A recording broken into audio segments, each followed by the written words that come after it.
Hello everyone, आज हम discuss करने वाले हैं जॉइंट सीएसआई और यूजीसी नेट का लाइफ साइंस का जो दिसंबर 2023 को पेपर हुआ था उसके कुछ क्वेश्चंस करेंगे जो बी पार्ट से रिलेटेड होंगे। तो ध्यान से वीडियो को बिना स्किप किए हुए देखिएगा। इसमें पहला क्वेश्चन है, विच one of the following pairs of metabolic intermediates does not provide a backbone carbon skeleton for the synthesis of amino acid. इसमें बताया गया है कि वे नीचे दिए गए जो ऑप्शंस हैं उनमें से कौन से ऐसे इंटरमीडिएट्स हैं जो अमाइनो एसिड की फॉर्मेशन के लिए रिस्पॉन्सिबल नहीं हैं। तो इसमें ए ऑप्शन है succinate and citrate, B option है three phosphoglycerate and phosphoenol pyruvate, C option है ribose five phosphate and erythrose four phosphate, D option है alpha ketoglutarate and oxalo acetate. तो इसका राइट ऑप्शन होएगा succinate and citrate, A option, because citrate है वो कभी भी किसी भी अमाइनो एसिड को कोड नहीं करता, उसकी सिंथेसिस नहीं करता है। तो चलते हैं अपने नेक्स्ट क्वेश्चन पे। इसमें पूछा गया है, during replication over binding of the DNA is caused by dash and removed by dash. जैसे रेप्लिकेशन होती है डीएनए की, उसमें क्या होता है, जो डीएनए की टेम्पलेट को यूज़ करके डीएनए की ही सिंथेसिस की जाती है।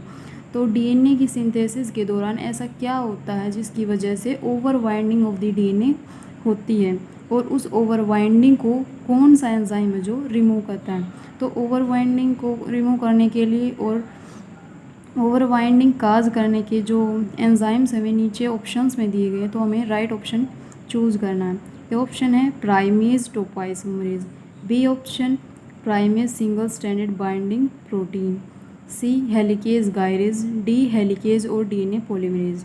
हमने पता है कि जब भी हम डीएनए को ओपन करते हैं तो हेलिकेज एंजाइम की ज़रूरत होती है, और हेलिकेज एंजाइम जैसे ही डीएनए को ओपन करता है तो वहाँ पे ओवर बाइंडिंग क्रिएट हो जाती है, और उसको रिमूव करने के लिए टोपोआइसोमरेज की ज़रूरत होती है। तो इसका सही ऑप्शन होएगा, जो टोपोआइसोमरेज सेकेंड होता है उसको बैक्टीरिया में गायरेज भी बोलते हैं। तो यहाँ पे सी ऑप्शन है वो हमारा सही होएगा, हेलिकेज एंड गायरेज। अब चलते हैं अपने नेक्स्ट क्वेश्चन पे।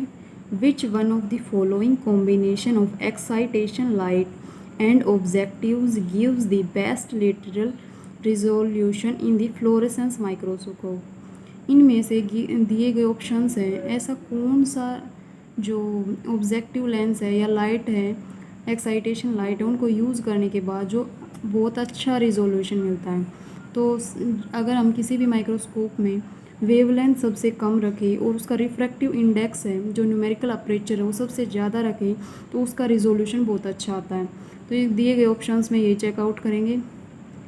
ए ऑप्शन में दिया गया है 480 नैनोमीटर जो वेवलेंथ होगी, और 63 जो मल्टीप्लाई क्या होगी, जो हमारे लेंस की मैग्नीफिकेशन की पावर होगी वो इतना ज़्यादा जूम कर सकता है, और 1.4 न्यूमेरिकल अपर्चर होएगा। ये ऑप्शन में दिया गया 650 नैनोमीटर वेवलेंथ, 63x लेंस की मैग्नीफिकेशन पावर और 1.4 न्यूमेरिकल अपर्चर।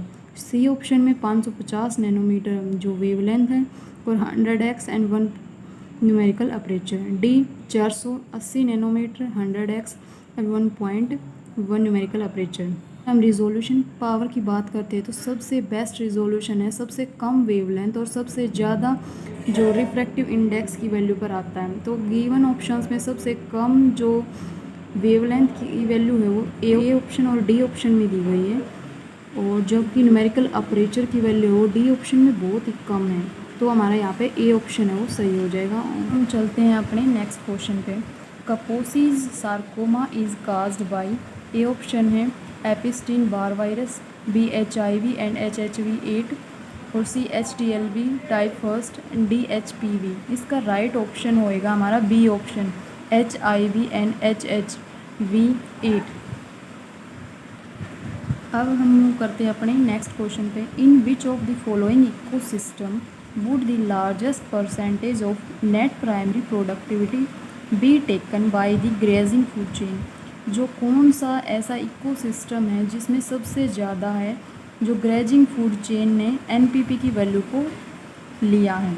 ऑप्शंस में दिया गया A tropical rain forest, B temperate deciduous forest, C algal sea bed, D option है हमारा open ocean because open ocean है उसका बहुत ज़्यादा एरिया होता है, इसकी वजह से उसकी नेट प्राइमरी प्रोडक्टिविटी की वैल्यू है या जो परसेंटेज है वो सबसे ज़्यादा होती है।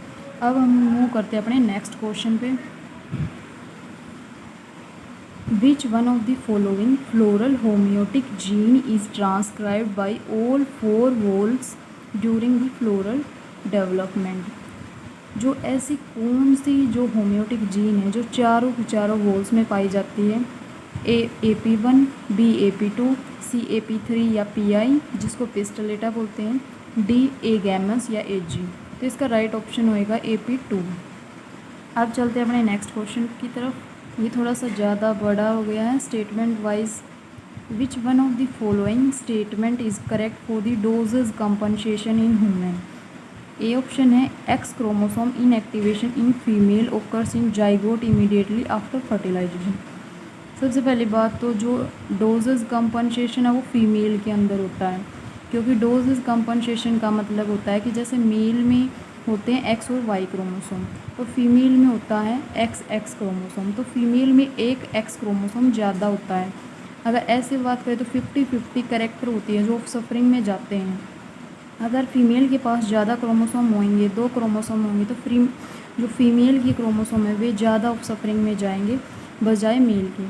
तो इसको कॉम्पनसेट करने के लिए डोजेज कॉम्पनसेशन होता है। यहाँ पे एक एक्स क्रोमोसोम को इनएक्टिवेट किया जाता है।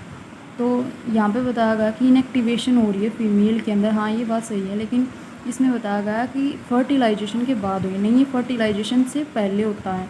गैमेट फॉर्मेशन के टाइम पे ये रिलीज़ हो जाता है, रिमूव हो जाता है। ऑप्शन है X chromosome inactivation is non random. In some individual maternal X chromosome is inactivated while in other paternal X chromosome is inactivated. हमेशा जो मैटरनल क्रोमोसोम है, जो एक्स्ट्रा एक्स क्रोमोसोम होता है, वही क्या होता है डोजेज कंपनसेशन के इनसाइड इनएक्टिवेट होता है। अब बात करते तो ये भी ऑप्शन गलत हो गया कि इसमें बता दिया नॉन रैंडम होता है, पेरेंट दोनों पेरेंट्स का हो सकता है। सी ऑप्शन में तो Y chromosome of male is seen as Barr body, लेकिन ऐसा कुछ नहीं होता। फीमेल का जो एक्स क्रोमोसोम एक्स्ट्रा क्रोमोसोम है वो एज ए बार बॉडी की तरह सीन होता है। अब डी ऑप्शन पे मूव करते हैं। The body of female is mosaic of cells, some having paternal X and other having maternal X inactivated.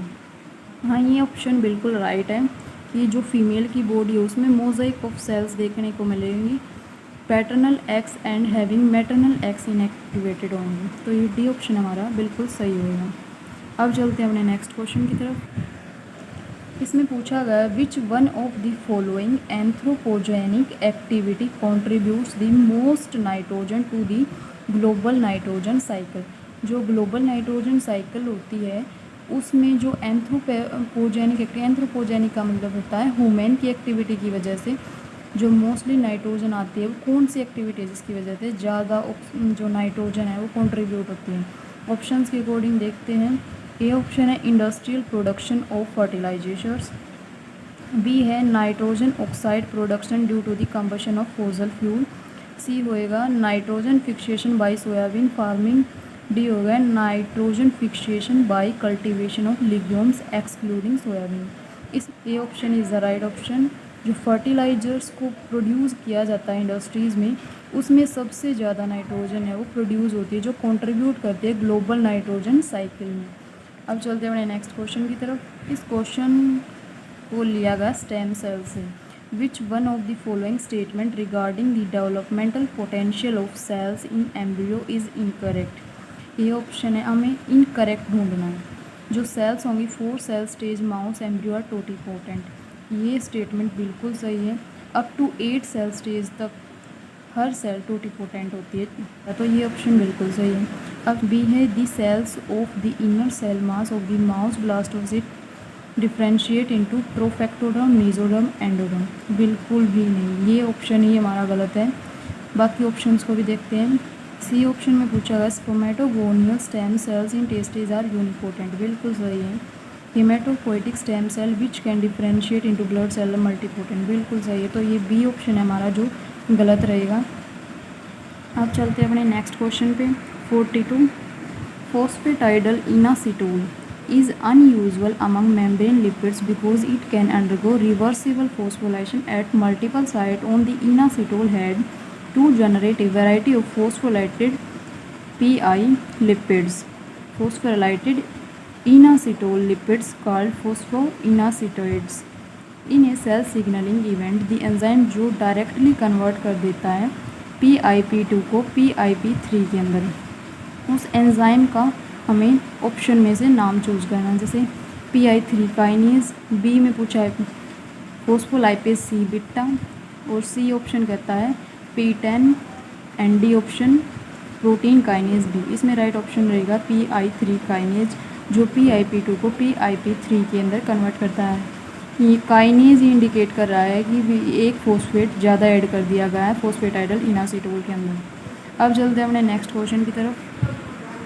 इस क्वेश्चन में पूछा गया समटाइम्स सिमिलर ट्रेट्स और characteristics evolve into distinct lineages independently, such as venom in scorpion and snakes. This process can be described as a convergent evolution, जो B option में पूछा गया micro evolution, C macro evolution, D divergent evolution.